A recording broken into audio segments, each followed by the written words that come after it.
Hello everyone, welcome back to TAF IAS Academy. So இன்னைக்கு news articles discussion start பண்ணிடலாம். Yes, first article actually இது நமக்கு it's a mix of more then 3 or 4 articles அப்படின்னு தான் சொல்லணும். ஏன்னா நமக்கு இது ரிலேட்டடான நியூஸ் நமக்கு அடிக்கடி டிஸ்கஸ் பண்ணிகிட்டு இருக்கோம். அண்ட் இன்னைக்கு நியூஸ் பேப்பரில் நமக்கு இந்த பர்டிகுலர் நியூஸ் பற்றி நிறைய லீடர்ஸ் பேசியிருக்காங்க, பொலிட்டிக்கல் லீடர்ஸ். ஸோ என்ன இஷ்யூ இருக்குது இது எல்லாமே நம்ம டிஸ்கஸ் பண்ண போகிறோம். Okay, so first of all இது எதை பற்றி அப்படின்னா, எஸ் ஆப்வியஸ்லி நமக்கு விமென்ஸ் ரிசர்வேஷன் கோட்டாக்காக ஸ்பெஷல் செஷனாக பார்லிமெண்ட் வந்து கூடுறதா இருக்குது. கரெக்டாக April 15, 16 அந்த டைம்லேருந்து நமக்கு அந்த நரிசக்தி வந்தன அதிநியம் கொண்டு வந்தாங்க இல்லையா, ஆக்ட். அந்த ஆக்டில் அமெண்ட்மெண்ட்ஸ் கொண்டு வந்து 2029 அந்த 9 போல்லையே வந்துட்டு நமக்கு 33% மகளிருக்கான இடஒதுக்கீடு அமல்படுத்தணுன்ற மாதிரி அமெண்ட்மெண்ட்ஸ் கொண்டு வர்றதுக்கு செஷன்ஸ் வந்து ஆர்கனைஸ் பண்ண போகிறாங்க. ஸோ எல்லா ஸ்டேட்டோட கன்சர்னுமே எதில் இருக்குது, especially with regard to southern states, அவங்களுடைய ரெப்ரசன்டேஷன் குறைஞ்சிருமா இப்போ வந்து அமெண்ட்மெண்ட்ஸ் கொண்டு வர போகிறதுல அப்படிங்கிறதுல. ஸோ அந்த கமெண்ட்ஸ் அண்ட் அதுக்கு ரெஸ்பான்சஸ் அண்ட் இப்போ ஃபர்தராக நமக்கு என்ன ப்ரொசீஜர் இதெல்லாம் தான் நம்ம கவர் பண்ண போகிறோம். Okay, so first of all Telangana CM என்ன சொல்லியிருக்காங்க அப்படின்னா, use or choose hybrid GSTP based delimitation method அப்படின்னு சொல்லியிருக்காங்க. ஸோ உங்களுக்கே தெரியும், இப்போ நமக்கு ஆக்சுவல் இஷ்யூ என்ன, டீலிமிட்டேஷன் வந்து நமக்கு கண்டக்ட் பண்ண போகிறோம் பேஸ்ட் ஆன் 2011 சென்சஸ். கரெக்டாக? So instead of waiting for 2027 census, நம்ம 2011 சென்சஸ் யூஸ் பண்ணியே டீலிமிட்டேஷன் கமிஷன் ஃபார்ம் பண்ணி டீலிமிட்டேஷன் எக்ஸசைஸ் கண்டக்ட் பண்ணிடலாம். அண்ட் அதை பேசிஸாக வச்சு நம்ம லோக்சபா சீட்ஸையும் ஃபர்தராக இன்க்ரீஸ் பண்ணி விமனுடைய கோட்டாவையும் கொடுத்துடலாம் அப்படிங்கிறது தான் பிளான். ஸோ இப்போது நமக்கு ஒரு 50% லோக்சபா சீட்ஸை வந்து இன்க்ரீஸ் பண்ணலாம் அப்படின்னு சொல்லி பிளான் பண்ணி தான் நமக்கு இப்போ 543 இருக்கிறது. 543 ப்ளஸ் அந்த ரேஞ்சில் இருக்கக்கூடிய சீட்ஸை ஆல்மோஸ்ட் ஒரு 800+, அதாவது 816 சொல்கிறாங்க, சில பேர் 814 சொல்கிறாங்க, சில பேர் 815 சொல்கிறாங்க. we still do not know the exact number, but it is somehow going to be around 800+. Okay, so இவ்வளவு சீட்ஸாக வந்து இன்க்ரீஸ் பண்ண போகிறாங்க அப்படிங்கிறது. அண்ட் இது வந்து 50% இன்க்ரீஸாக இருக்க போகுது. அதாவது இப்போது கேரளாவில் ஃபார் எக்ஸாம்பிள், கேரளாவுக்கு 20 சீட்ஸ் இருக்குன்னு வச்சுக்கோங்களேன் லோக்சபா சீட்ஸு.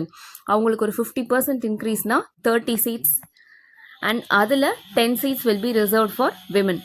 ஓகே, ஸோ இதுதான் வந்துட்டு ப்ரப்போசல் கவர்மெண்ட் சைட்லேருந்து இருக்கக்கூடிய ப்ரப்போசலாக இருக்குது. அதுக்கு தெலுங்கானா சிஎம் என்ன சொல்கிறாங்க அப்படின்னா, நீங்கள் வந்து அவுட்ரைட்டாக அப்படி 50% இன்க்ரீஸ் பண்ணணுங்கிறது ஸ்டேட்ஸுகளுக்கு இடையில இருக்கக்கூடிய ப்ரப்போர்ஷனை இன்னும் வந்து அதிகப்படுத்திடும், அந்த கேப்பை வந்து இன்னும் வைடன் பண்ணும். ஸோ அப்படி இன்க்ரீஸ் பண்ணாமல் நீங்கள் ஒவ்வொரு ஸ்டேட்டும் அந்தந்த ஸ்டேட் மாநிலத்துடைய வளர்ச்சிக்கு ஜிடிபிக்கு எவ்வளோ கான்ட்ரிபியூட் பண்ணுது அதுக்கு வந்து ஒரு கேல்குலேட்டிவ் மெத்தட் கொடுத்து ஜிடிபிக்கு அதிகமாக கான்ட்ரிபியூட் பண்ணுற ஸ்டேட்டுக்கு அதிகமாக சீட்ஸ் வர மாதிரி பாருங்க அப்படிங்கிறது தெலுங்கானா சிஎம் ஒரு சஜஷனாக சொல்லியிருக்காங்க. ஓகே, ஸோ அது என்னன்றதெல்லாம் நம்ம ஃபர்தராக டிஸ்கஸ் பண்ணலாம். Next, yes, India about to make greatest decision of 21st century PM. Okay, so நம்ம விமென்ஸ் ரிசர்வேஷன் ஆக்ட் அமெண்ட் பண்ண போகிறோம். We need dialogue and cooperation from every stakeholder அப்படின்னு நம்ம பிரைம் மினிஸ்டர் எல்லாத்தையுமே இன்வைட் பண்ணியிருக்காங்க. Even the opposition, like opposition party வந்து அவங்களுடைய concern express பண்ணியிருக்காங்க. 2034 போல்ஸில் தான் women's reservation quota is going to be realised அப்படிங்கிற இஷ்யூவை நாங்கள் கன்சர்னில் எடுத்து சீரியஸாக எடுத்து இப்போ அதை ரொம்ப ஏர்லியராக கொண்டு வரதுக்கான ஒரு முயற்சியில தான் நம்ம ஈடுபட்டு போகிறோம். அண்ட் இதுக்கான ஸ்பெஷல் சிட்டிங் தான் நமக்கு April 16 நடக்க போகுது. ஸோ வாங்க எல்லாருமே இதில் வந்து கோஆப்ரேட் பண்ணுங்க அப்படின்னு சொல்லி எல்லாத்தையுமே இன்வைட் பண்ணியிருக்காரு. அண்ட் நெக்ஸ்ட் பாருங்க, resisting amendments for delimitation can harm the south. So yes, southern states உங்களுக்கே தெரியும், நம்மளுடைய state chief minister mister Stalin அவர்கள் மற்ற ஸ்டேட்ஸ் எதெல்லாம் வந்துட்டு நமக்கு இந்த டீலிமிட்டேஷன் மூலமாக அஃபெக்ட் ஆகுமா அந்த ஸ்டேட்ஸுடைய சீஃப் மினிஸ்டருடைய ஒரு மீட்டிங் கன்வீன் பண்ணியிருந்தாங்க. கரெக்டாக? அண்ட் மொத்தமாகவே வந்து அவங்க எல்லாம் சேர்ந்து ஒரு ரெசல்யூஷனுமே பாஸ் பண்ணியிருப்பாங்க. லைக் ஒரு முடிவு எடுத்திருப்பாங்க, இந்த மாதிரி நாங்கள் வந்து ரொம்பவே அஃபெக்ட் ஆகும் அப்படிங்கிற மாதிரி. ஏன்னா இந்த ஸ்டேட்ஸ் எல்லாமே வந்து பாப்புலேஷன் கண்ட்ரோல் மெஷர்ஸ் வந்து நல்லா எடுத்து நல்லா பெர்ஃபார்ம் பண்ணியிருக்கிற ஸ்டேட்ஸ். ஸோ ஒரு பாப்புலேஷன் அடிப்படையில் நம்ம சீட்ஸ் இன்க்ரீஸ் பண்ண போகிறோம் அப்படின்னா ஆட்டோமேட்டிக்காக இந்த ஸ்டேட்ஸோடைய ப்ரப்போர்ஷன்லாம் பார்த்தீங்கன்னா குறைஞ்சிரும். அண்ட் யூபியெல்லாம் பார்த்தீங்கன்னா, இப்போ யூபியில் ஆல்ரெடி 90 சீட்ஸ் இருக்குன்னு வச்சுக்கோங்களேன், அங்கே வந்து ஒரு 50% இன்க்ரீஸ் அப்படின்னா யோசிச்சு பாருங்க. எஸ், ஆல்மோஸ்ட் ஒரு 130+ சீட்ஸ் வந்துடும். ஆல்ரெடி கேரளாவில் இருக்கிறது 20 சீட்ஸ். கரெக்டாக.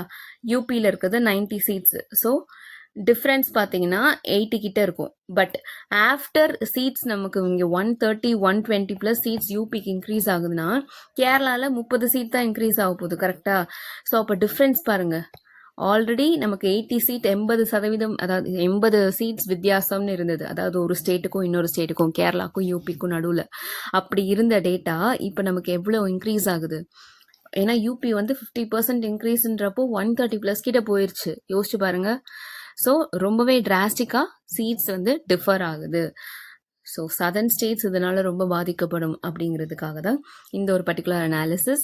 And then delimitation will not affect southern states. இது வந்து நம்மளுடைய union minister of commerce and industry mister Piyush Goyal அவர்கள் இதை வந்து சொல்லியிருக்காங்க. விமென்ஸ் ரிசர்வேஷன் கோட்டா கொண்டு வரதுனாலையும் இல்லை 2011 சென்சஸ் யூஸ் பண்ணி டீலிமிட்டேஷன் எக்ஸசைஸ் கண்டக்ட் பண்ணுறதுனாலையும் சதர்ன் ஸ்டேட்ஸோடைய ப்ரப்போர்ஷன் எந்த விதத்துலையும் குறையாது. அவங்களுடைய ரெப்ரசன்டேஷன் அப்படியே தான் இருக்கும் அப்படிங்கிற ஒரு அஷூரன்ஸ் நமக்கு கவர்மெண்ட் சைட் இருந்து அகேன் அண்ட் அகேன் வந்துட்டே தான் இருக்கு.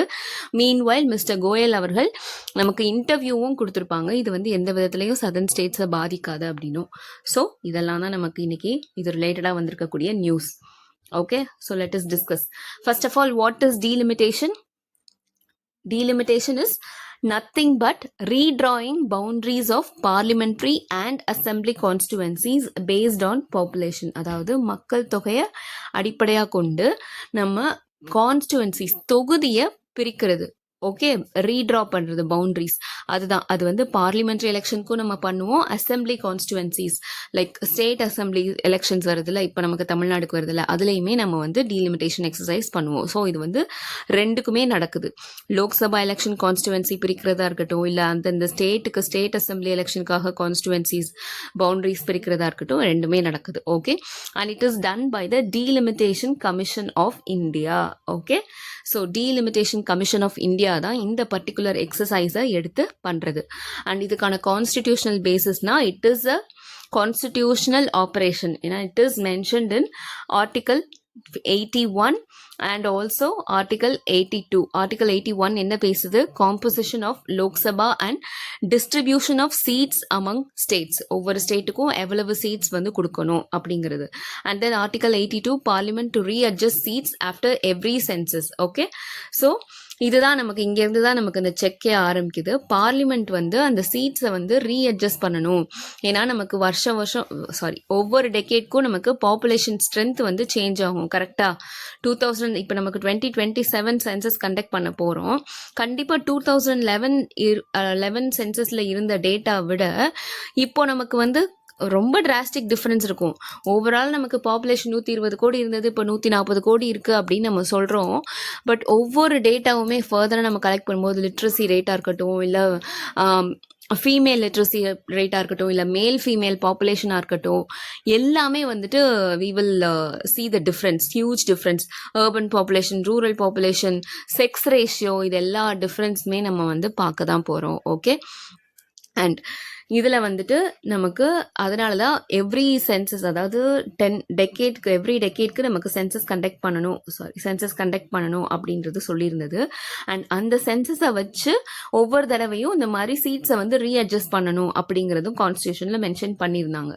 அதுக்கப்புறம் என்ன ஆச்சு அப்படின்னா 1970s அப்புறம் இந்த seat redistribution based on population, அதாவது மக்கள் தொகையை அடிப்படையாக கொண்டு இந்த சென்சஸ் ரிப்போர்ட் அடிப்படையாக கொண்டு சீட்டை வந்து ரீடிஸ்ட்ரிபியூட் பண்ணுறாங்கல்ல, அதை வந்து ஃப்ரீஸ் பண்ணி வைக்கிறாங்க. ஓகே, எப்போ வரைக்கும்? 2026 வரைக்கும். எதுக்காக அப்படின்னா to encourage population control. Okay, and இந்த டைமில் தான் நம்ம சதர்ன் ஸ்டேட்ஸ் எல்லாமே அவங்க பாப்புலேஷனை ரொம்பவே நல்லா கண்ட்ரோல் பண்ணியிருக்காங்க. லைக் அவங்க ஒவ்வொரு ஸ்டேட்டுமே, even our Tamil Nadu has performed really well on that parameter. Population control measures, family planning programme எல்லாமே வந்து அந்த அளவுக்கு கொண்டு வந்திருக்கும். கரெக்டாக நாம் இருவர் நமக்கு இருவர் இதெல்லாம் பார்த்துருக்கோம் இல்லையா? ஸோ இந்த மாதிரி ஃபேமிலி பிளானிங் ப்ரோக்ராம் வந்து சதர்ன் ஸ்டேட்ஸான நம்ம தமிழ்நாடாக இருக்கட்டும், கேரளாவாக இருக்கட்டும், தெலுங்கானாவாக இருக்கட்டும், இவங்கெல்லாம் நல்லா பெர்ஃபார்ம் பண்ணியிருக்காங்க. வேறஸ் நார்தர்ன் ஸ்டேட்ஸ் நீங்கள் எடுத்துக்கிட்டிங்கன்னா அவங்க அந்தளவுக்கு அதில் பெர்ஃபார்ம் பண்ணலை. ஓகே, அவங்க கிட்ட இன்னுமே பாப்புலேஷன் அதிகமாக தான் இருக்குது. ஸோ பாப்புலேஷன் கண்ட்ரோல் மெஷர் எடுக்கணும் அப்படின்னு என்கரேஜ் பண்ணி தான் நம்ம வந்து என்ன பண்ணியிருக்கோம், சீட்ஸை வந்து ஃப்ரீஸ் பண்ணி வச்சுருக்கோம் 2026 வரைக்கும். ஸோ இப்போ வந்து நம்ம பாப்புலேஷனை பேஸ் பண்ணி தான் சீட்ஸ் அட்ஜஸ்ட் பண்ண போகிறோம் அப்படின்னா, இப்போ பாப்புலேஷன் கண்ட்ரோல் மெஷர்ஸ் எடுத்தவங்க தானே at a loss, they are at a loss இல்லை. ஏன்னா ஆட்டோமேட்டிக்காக அதிக மக்கள் தொகை இருக்கிற இடத்துக்கு அதிகமாக சீட் போகும் அப்படின்னா, அப்போ கம்மியாக நாங்கள் மக்கள் தொகையை குறைச்சிருக்கோம், அது ஒரு நல்ல நடவடிக்கையாக நாங்கள் வந்து ஃபேமிலி பிளானிங் பாலிசியெல்லாம் கொண்டு வந்து இம்ப்ளிமெண்ட் பண்ணியிருக்கோம். அப்படிங்கிறப்போ எங்களுக்கு ஆக்சுவலி அது ரிவார்டாக தான் கிடைக்கணுமே தவிர்த்து எங்களுக்கு இருக்கிற ரெப்ரசன்டேஷனும் குறையும், வேறஸ் நார்தர்ன் ஸ்டேட்ஸ்க்கு தான் அந்த ரிவார்டும் கிடைக்கும் அப்படின்னா அது எப்படி ஏற்றுக்க முடியும்? ஸோ அதுதான் சதர்ன் ஸ்டேட்ஸ் அப்போஸ் பண்ணுறதுக்கான major reason. Okay, and last delimitation பார்த்தீங்கன்னா நமக்கு 2008 நடந்திருக்கும், based on 2001 census. இப்போ நமக்கு 2027 census பேஸ் பண்ணி நடக்க வேண்டியது. பட் நம்ம சென்சஸ் ஆக்சுவலி 2021 ஆர் 20லே கண்டக்ட் பண்ணியிருக்கணும். பட் டியூ டு கோவிட் நம்மளால் கண்டக்ட் பண்ண முடியல. அதுக்கப்புறம் நிறைய டிலே ஆச்சு. தென் ஃபர்தராக ஃபைனலைஸ் ஆகி 2 phases இப்போ தான் நம்ம இனிமேல் தான் கண்டக்ட் பண்ணுறதுக்கு ஸ்டார்ட் பண்ண போகிறோம். அதுவுமே ஃபியூ ஸ்டேட்ஸில் வந்து இப்போ ஃபர்ஸ்ட் ஃபேஸ் வந்து இனாக்ரேட் பண்ணியிருந்தாங்க ரீசெண்டாக, கரெக்டாக. ஸோ இதுக்கப்புறம் இந்த டேட்டா வரதை வச்சு நமக்கு ஒரு டீலிமிட்டேஷன் கமிஷன் ஃபார்ம் பண்ணி அதுக்கப்புறம் விமென்ஸ் ரிசர்வேஷன் கோட்டா இம்ப்ளிமெண்ட் பண்ணுறதுங்கிறது it will take another decade அப்படிங்கிறத யோசிச்சு தான் government has decided to do this delimitation exercise based on 2011 census. Okay, so இதை எப்படி சொல்றாங்க? ஃபர்ஸ்ட் ஆஃப் ஆல் இந்த 33% ரிசர்வேஷன் ஃபார் விமன் அப்படிங்கிறது லோக்சபா அண்ட் ஸ்டேட் அசம்பிளிஸ் ரெண்டுலையுமே பொருந்தும். ஓகே, அண்ட் இம்ப்ளிமெண்டேஷன் கண்டிஷன் பொறுத்த வரைக்கும் என்ன சொல்லியிருந்தாங்க? Next census and also delimitation conduct பண்ணும் based on that census. So அதில் தான் இப்போ நமக்கு என்ன சேஞ்சஸ்? 2027 census கிடையாது. Instead of the new one, we will be doing the exercise based on 2011 census. Okay, and possible or expected changes என்ன? 543 இருந்து 816 seats வரைக்கும் increase ஆகிறதுக்கான chances. and இதுல நமக்கு around 273 seats may be reserved for women. Okay, and what is the significance of this initiative? Yes, it is a major step for gender representation in politics. Correcta? Political empowerment of women, equal representation. Yes, and then it could reshape India's electoral map before the 2029 elections. Okay, na namakku we are going to redraw our constitutional boundaries. Okay, so இதுதான் இப்போதைக்கு நம்ம பார்த்துருக்கிறது. And எதுக்காக இந்த seeds increase பண்ணுறது, 15% seeds increase பண்ணுறது? ஏன்னா already sitting MPs இருப்பாங்க இல்லையா? எஸ், அவங்களே நம்ம பார்க்கணும். ஸோ அதுவும் ஒரு இஷ்யூவாக இருக்குது. அதுவுமே ஆப்போசிஷன் கன்சர்ன் வந்து அவங்க சைட்லேருந்து ரேஸ் பண்ணியிருக்காங்க. ஓகே, அண்ட் இது போக நமக்கு வந்து இந்த ரிசர்வேஷனுக்குள்ளேயே எஸ்சி எஸ்டி விமனுக்கான ரிசர்வேஷன் அப்படிங்கிறதும் இருக்குது நமக்கு. Okay, so that has to be considered as well. Now, north-south political debate. What is the issue with the southern states? They fear loss of representation after delimitation. ஏன்னா நமக்கு delimitation மக்கள் தொகையை அடிப்படையாக கொண்டு அந்த பாப்புலேஷன் சைஸை வச்சு நடக்க போகுது. So southern states population control measures நிறைய எடுத்திருக்காங்க. அதனால அவங்களுடைய ரெப்ரசன்டேஷன் குறைஞ்சிரும் அப்படிங்கிறது அவங்களுடைய ஃபியராக இருக்குது. Whereas northern states population growth அதிகமாக தான் இருக்குது அண்ட் அவங்களுக்கு சீட்ஸ் அதிகமாக போகும். For example, Kerala share May decline in Lok Sabha representation. So Kerala பொறுத்த வரைக்கும் நமக்கு 20 சீட் இப்போ இருக்குது அப்படின்னா அது வந்து 8லேருந்து 12 சீட் வரைக்கும் குறையிறதுக்கான வாய்ப்பு நிறையா இருக்குது அப்படிங்கிறதும் ஒரு ஃபியராக இருக்குது. தமிழ்நாடும் அதே மாதிரி தான், சிமிலர் கன்சர்ன். ஏன்னா நமக்கு தமிழ்நாடு பொறுத்த வரைக்கும் இப்போ 39 லோக்சபா கான்ஸ்டிடுவன்சிஸ் இருக்குது அப்படின்னா அது 32 வரைக்கும் குறையிறதுக்கான சான்சஸ் இருக்குது அப்படின்றதும் ஒரு கன்சர்னாக இருக்குது. அண்ட் தென் இதுதான் நமக்கு தெலுங்கானா சிஎம் ப்ரப்போஸ் பண்ண ஹைப்ரிட் ஃபார்முலா. ஓகே, என்ன சொல்லியிருக்காங்க? 50% increase in seats distributed proportionally by population. இது கவர்மெண்ட் சொல்கிற மாதிரி நீங்கள் 50% இன்க்ரீஸ் பண்ணுங்கள், தப்பு இல்லை. ரிமைனிங் சீட்ஸ் இருக்கு இல்லையா, அதை வந்து பேஸ்ட் ஆன் எக்கானமிக் கான்ட்ரிபியூஷன் அதை கன்சிடரேஷனில் எடுத்து நீங்கள் like GSDP, state cross domestic product, மொத்த மாநில உள்நாட்டு உற்பத்தி இருக்கு இல்லையா, அதை பேஸ் பண்ணி நீங்கள் சீட்ஸை வந்து ரிமைனிங் சீட்ஸை வந்து அலோகேட் பண்ணுங்கள். ஸோ அந்த மாதிரி ஒரு ஹைப்ரிட் ஃபார்முலா ப்ரப்போஸ் பண்ணியிருக்காரு. Okay, and so that it prevents southern states from losing political weight despite their economic contribution and population control. ஏன்னா தெலுங்கானா எடுத்துக்கிட்டிங்கன்னா ஹைதராபாத் கரெக்டாக ஆப்வியஸ்லி இந்தியன் எக்கானமிக்குமே இட்ஸ் அ ஹியூஜ் கான்ட்ரிபியூட்டர். கர்நாடகான்னு எடுத்துக்கிட்டிங்கன்னா பெங்களூர், நம்ம தமிழ்நாடுன்னு எடுத்துக்கிட்டிங்கன்னா Chennai, Kerala as an entire state நமக்கு எல்லா விதத்துலையும் எக்கானமிக்கு கான்ட்ரிபியூட் பண்ணிட்டு இருக்குன்னே சொல்லலாம். கரெக்டாக. ஸோ இந்த ஒரு ஐடியா வந்துட்டு நமக்கு தெலுங்கானா சிஎம் கொடுத்துருக்காங்க. So what is the core concept here? Representation should consider both population as well as economic distribution of those states. So அதுதான் வந்துட்டு நமக்கு தெலுங்கானா சிஎம் உடைய ப்ரப்போசல். இன்னும் நமக்கு கவர்மெண்ட் வந்து என்ன டிசைட் பண்ணியிருக்காங்கன்றது நமக்கு தெரியல. Only when the parliament session begins we will know. அந்த ஸ்பெஷல் சிட்டிங்ல தான் it is going to be a huge debate. So government என்ன அமெண்ட்மெண்ட்ஸ் என்ன மாதிரி கொண்டு வர போறாங்கன்றது நமக்கு தெரியல. But as of now these are the fears and these are the considerations. Okay. So நமக்கு சென்ட்ரல் கவர்மெண்ட்டும் சரி யூனியன் மினிஸ்டர்ஸும் சரி நமக்கு அஷூரன்ஸ் கொடுத்துட்டே தான் இருக்காங்க. ஸ்டேட்டுடைய ப்ரப்போர்ஷன் எந்த விதத்துலையும் குறையாது. No state will lose seats in absolute terms அப்படின்னு சொல்லியிருக்காங்க. டீலிமிட்டேஷன் ஃபேராக தான் கண்டக்ட் பண்ணுவோன்னு சொல்லியிருக்காங்க. லெட் அஸ் see இன்னும் ஃபியூ டேஸில் நமக்கு தெரிஞ்சிடும். Okay. So that's all about this one. Okay, next news பாருங்க. Food prices push retail inflation up to 3.4% in March. So retail inflation, இந்தியாவுடைய ரீட்டைல் இன்ஃப்ளேஷன் நமக்கு 3.21% இந்த மார்ச் மந்த் 3.4% இன்க்ரீஸ் ஆயிருக்கு. And இதுக்குரிய major reason are what is the primary driver for this rise? Food inflation. Okay, food inflation has touched 3.87% and price இன்க்ரீஸ்னு பார்த்தீங்கன்னா நமக்கு tomatoes, cauliflower, coconut and jewellery இந்த ப்ரைஸ்லாம் increase ஆயிருக்கு. வேறஸ் ப்ரைஸ் டிக்ரீஸ் அப்படின்னு பார்த்தீங்கன்னா ஆனியன்ஸ், பொட்டேட்டோஸ், கார்லிக் அந்த மாதிரி பல்ஸ் ஐட்டம்ஸ்லாம் கொஞ்சம் டிக்ரீஸ் ஆயிருக்கு. Okay. And electricity and fuel இன்ஃப்ளேஷனுமே நமக்கு ரைஸ் ஆயிருக்கு. ஹவுசிங் வந்து 2.11% இருக்குது. உங்களுக்கே தெரியும் நம்ம சிபிஐ இது வச்சு தான் ஆர்பிஐ வந்து economic condition or monetary policy வந்து டிசைட் பண்ணும். கரெக்டாக RBI uses headline CPI combined, Consumer Price Index combined as a primary measure for inflation targeting and also for real-time policy decisions. Okay. ஏர்லியராக நம்ம WPI use பண்ணிட்டு இருந்தோம். But அது இன்னும் கம்ப்ளீட்டாக cover பண்ணலை. ஏன்னா WPIயில் சர்வீசஸ் இன்க்ளூட் ஆகாது. Yes. So CPI has been taken into account. Okay. And economic stability and yes, ஆர்பிஐயோட 4% டார்கெட்டில் தான் இன்னும் இன்ஃப்ளேஷன் மெயின்டைன் ஆகுது அப்படிங்கிறதும் கொஞ்சம் வந்து ஒரு ஸ்டேபிளான விஷயமா இருக்குது. என்னதான் வந்துட்டு நமக்கு வெஸ்ட் ஏஷியா கிரைசிஸ் இருந்தாலும் நமக்கு இன்ஃப்ளேஷன் ஒரு கட்டுப்பாடில் இருக்குது.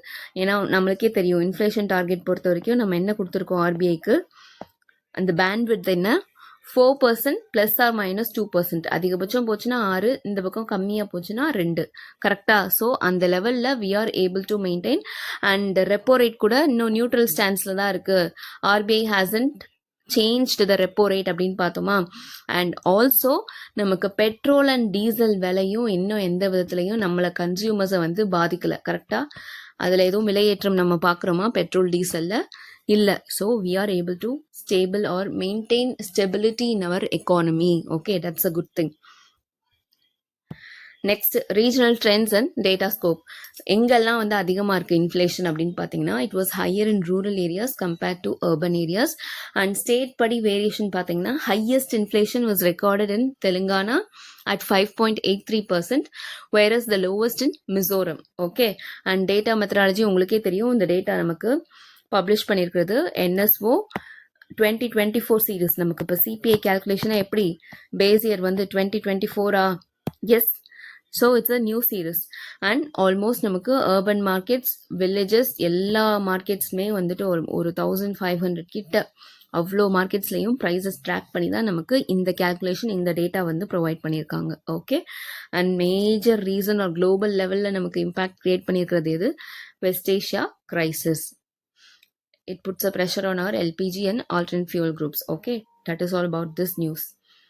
ஓகே, நெக்ஸ்ட்டு நமக்கு பிப்ளியோகிராஃபியில் யூஸ்வலாக நமக்கு சில ஆர்டிகல்ஸில் வந்து நம்ம லீடர்ஸ் பற்றி டிஸ்கஸ் பண்ணுவாங்க. ஏன்னா லாஸ்ட் டைம் நமக்கு அம்பேத்கருடைய மகத் சத்யாகிரகா பற்றி ஒரு நல்ல ஆர்டிக்கல் கொடுத்துருந்தாங்க. அதே மாதிரி இந்த தடவை சுபாஷ் சந்திர போஸ், எஸ் ரெவல்யூஷனரி, ரைட்டா?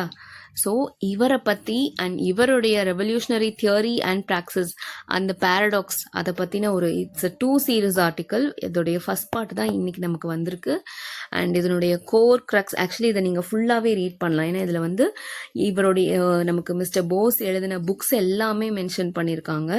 அந்த புக்ஸில் இருக்கக்கூடிய மேஜர் பாயிண்ட்ஸ் இதெல்லாமே மென்ஷன் பண்ணியிருக்காங்க. பட் நான் உங்களுக்கு ஓவராலாக ஒரு ஜிஸ்ட் எடுத்துகிட்டு வந்திருக்கேன். Okay, so intellectual foundations of சுபாஷ் Chandra Bose. Okay, so what is he believe in அப்படிங்கிற ஒரு விஷயம். Synthesis of East and West combined Indian spiritual thought with Western philosophy, especially Hegelian dialectics. Okay. ஏர்லியராக பார்த்தீங்கன்னா நமக்கு சுபாஷ் சந்திர போஸ் வந்து எந்த ஃபிலாசபிக்கல் ஸ்கூல் ஃபாலோ பண்ணார், அவர் எது வந்து அவரை இம்ப்ரெஸ் பண்ணுச்சுன்னா வேதாந்தா. ரிமெம்பர் ஆர்ட் அண்ட் கல்ச்சரில் philosophy, Indian schools of philosophy படிச்சிருக்கோமா? வேதாந்தா சங்கராச்சாரியா அவர்களுடையது. Yes, doctrine of maya, illusion, கரெக்டாக. ஸோ ஏர்லியராக அதில் தான் வந்து நமக்கு சுபாஷ் சந்திர போஸ் பிலீவ் பண்ணியிருப்பாங்க. Like it's an absolutism. அப்சல்யூட்டிசம்னா என்ன சொல்கிறது, நமக்கு வந்து ஒரு பெர்மனன்ட் ட்ரூத் இருக்குது அப்படின்னு நம்புறது, அல்டிமேட் நாலேஜ் எதை சீக் பண்ணுறது, அந்த மாதிரி. So something is either right or wrong regardless of the situation. அதுதான் வந்துட்டு நம்ம வந்து அப்சல்யூட்டிசம் அப்படின்னு சொல்கிறது. ஓகே, ஸோ இவர் வந்து இவரோட ideology from absolutism later pragmatism shift ஆயிருக்கு. ஸோ ஏர்லியர் வந்து இவர் இந்த மாதிரி ஃபாலோ பண்ணியிருந்தார் அப்படின்னாலும் after becoming a revolutionary, after starting a struggle for India's independence, அவர் எப்படி மாறிட்டாராம்? ப்ரக்மேட்டிக்காக மாறிட்டாரு. So what is the core idea? அதாவது நமக்கு அப்சல்யூட்டிசம் இருந்தப்போ ரெண்டு தான், ஒன்று ரைட்டு இல்லைன்னா ராங்கு. ஓகே, ஸோ இந்த 2 கான்செப்ட் தான். நீங்கள் வந்து சுச்சுவேஷன் படி அப்படி பண்ணிட்டேன் இப்படி பண்ணிட்டேன் அந்த மாதிரி சொல்கிறதுக்கெல்லாம் இல்லை. It is wrong whatever you do. இது ராங் அப்படின்னா இட்ஸ் ராங். ஓகே, ஸோ அதுதான் வந்து முன்னாடி அவர் பிலீவ் பண்ணியிருந்த concept. But after becoming a revolutionary அவருக்கு வந்து என்னதான் தோணுச்சு, நம்ம பண்ணுறது வந்து தப்போ சரியோ, நமக்கு வேஸ் அண்ட் மீன்ஸ் அப்படின்னு சொல்லுவோம் இல்லையா? எஸ், நமக்கு அல்டிமேட் எய்ம் வந்து நமக்கு இண்டிபெண்டன்ஸ் வேணும். அதுதான் நமக்குரிய ஒரே வழி. ஆனால் அதை அடையிறதுக்கான மீன்ஸ் இருக்குது தெரியுமா? That differs. காந்தி ஒரு முறையை ஃபாலோ பண்ணார், போஸ் ஒரு முறையை ஃபாலோ பண்ணார். கரெக்டா? ஸோ அதுதான் போஸ் வந்து இண்டிபெண்டன்ஸ்க்கு he took a revolutionary mission. கரெக்டா? ஸோ அதுதான் இன்ஸ்டெட் ஆஃப் நமக்கு மீன்ஸில் ஃபோக்கஸ் பண்ணாமல் நம்ம சென்று அடையிறோம் இல்லையா அந்த பாத், அதுதான் ஃபோக்கஸ் பண்ணியிருக்காங்க. ஸோ நம்ம எதிர்பார்க்குற ரிசல்ட் நம்ம கிடைச்சா போதும், நம்ம போகிற வழி வந்து சரியா தப்பா அப்படிங்கிறது முக்கியம் இல்லை, ப்ராக்டிக்கல் சொல்யூஷன் தான் நமக்கு முக்கியம் அப்படிங்கிறது தான் வந்து அவர் வந்து புரிஞ்சுக்கிட்டது. ஸோ அதுதான் பீயிங் ப்ரக்மேட்டிக் அப்படிங்கிறது. Okay, so who is a pragmatist? யாரை வந்து ப்ரக்மேட்டிஸ்ட்னு சொல்லலாம்? a person who believes in flexibility, yes, result சொல்லலாமா? எனக்கு வந்து என்னோட கோல் வந்து இண்டிபெண்டன்ஸ் தான், இந்தியன் இண்டிபெண்டன்ஸ். அதுக்கு I think this revolutionary path is the best. So அதுதான் ஏர்லியராக நமக்கு சங்கராச்சாரியோட வேதாந்தா ஃபாலோ பண்ணவர் லேட்டராக ஷிஃப்ட் ஆகுறாரு. ஓகே, அண்ட் இதில் என்ன நம்ம தெரிஞ்சுக்கலாம்னா synthesis of east and west, அதாவது நம்மளுடைய இந்தியன் ஸ்பிரிச்சுவல் தாட்டையும் வெஸ்டர்ன் ஃபிலாசபியும் கம்பைன் பண்ண மாதிரி தான் இவருடைய ஜேர்னியே இருந்திருக்கு, இவருடைய ஃபிலாசபிக்கல் ஃபவுண்டேஷன். கரெக்டாக? ஏர்லியராக வேதாந்தாவில் இன்ஃப்ளூயன்ஸ் பண்ணப்பட்டிருக்காரு, idea of unity and spiritual nationalism. But later he has shifted to different and then dynamic philosophy, rejected static spirituality, believed philosophy must translate into political action. Yes, கரெக்டாக. அதில் வந்து அவர் ரொம்பவே ஸ்ட்ரிக்டாக பிலீவ் பண்ணியிருந்தாரு.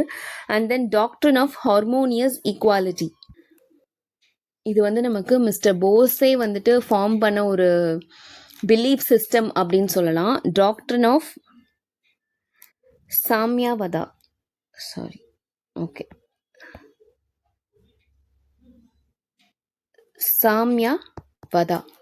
ஓகே, ஸோ இது வந்து நம்மளுடைய இந்தியாவுடைய ஓன் ஃபிலோசாஃபிக்கல் எவல்யூஷன் அப்படின்னே சொல்லலாம். It's a doctrine of harmony. நமக்கு மாடர்ன் ஏஜில் இருக்கக்கூடிய கான்ஃப்ளிக்ட்ஸையோ கான்ட்ரடிக்ஷனையோ நம்ம அதுக்கேற்ற மாதிரி தான் பார்த்து அதை வந்து சால்வ் பண்ணணும் அப்படிங்கிறது. Okay, advocated balance between individual freedom and social equality. So நம்ம எப்படி வந்து ஒரு இண்டிவிஜுவல் ஃப்ரீடம்க்கும் சோஷியல் ஈக்குவாலிட்டிக்கும் நடுவில் பேலன்ஸ், அந்த டெலிகேட் பேலன்ஸ் ஹிட் பண்ண போகிறோம், ஸ்ட்ரைக் பண்ண போகிறோம், அதுதான். ஓகே, ஸோ ஒரு சிஸ்டம் இருக்குது. ஃபார் எக்ஸாம்பிள், இந்த பக்கம் ஃபேசிசம் இருக்குது, இந்த பக்கம் கம்யூனிசம் இருக்குது. நம்ம கம்ப்ளீட்டாக ஃபேசிசமும் வேணான்னு சொல்ல முடியாது, கம்ப்ளீட்டாக கம்யூனிசமும் வேணான்னு சொல்ல முடியாது. We need to find a middle path. Okay, a synthesis of two அப்படிங்கிறது தான் இவர் வந்து ஃபைனலாக புரிஞ்சுக்கிட்டது. And then critique of pure idealism, he move from abstract philosophy to practical revolutionary nationalism. கரெக்டாக, ஃப்ரம் அப்சல்யூட்டிசம் டு ப்ராக்மேட்டிசம் பார்த்தோமா? Yes, Vedanta to Hegelian dialectics. And then intellectual influences, he was influenced by Swami Vivekananda, Hegel and nationalist thinkers. Okay, nationalism அந்த டைமில் ரொம்பவே ப்ராமினெண்ட்டாக இருந்தது. கரெக்டாக, மற்ற கண்ட்ரீஸை பார்க்கும்போது, for example in those times Germany, Nazi ஜெர்மனியாக இருக்கட்டும், இல்லை இம்பீரியல் ஜப்பானாக இருக்கட்டும், சோவியத் ரஷ்யாவாக இருக்கட்டும், டர்க்கியாக இருக்கட்டும், எஸ், எல்லாத்தையுமே பார்த்து இவருடைய ஃபவுண்டேஷன், அந்த ஃபிலோசாபிக்கல் நாலேஜ் அப்படிங்கிறது கிராஜுவலாக இவால்வ் ஆகிருக்கு அப்படின்னே சொல்லலாம். ஓகே, ஸோ உங்களுக்கு நான் வந்து இது ஓவராலாக ஜென்ரலாக கொடுத்துருக்கேன். But when you read the article, you will see எந்தெந்த ஒர்க்கில் வந்து இந்த பாயிண்ட்ஸ்லாம் மென்ஷன் பண்ணியிருக்காரு. For example, his book the Indian Struggle, then his autobiography and Indian Pilgrim, இந்த மாதிரி இவரோட புக்ஸ் நேம்ஸ் எல்லாம் மென்ஷன் பண்ணியிருப்பாங்க. So go through this article and make note of it. Okay, personalities and news நமக்கு topic இருக்கு இல்லையா, you can cover in that area. Okay, so that's all for today. Thank you so much for வாட்சிங். See you tomorrow.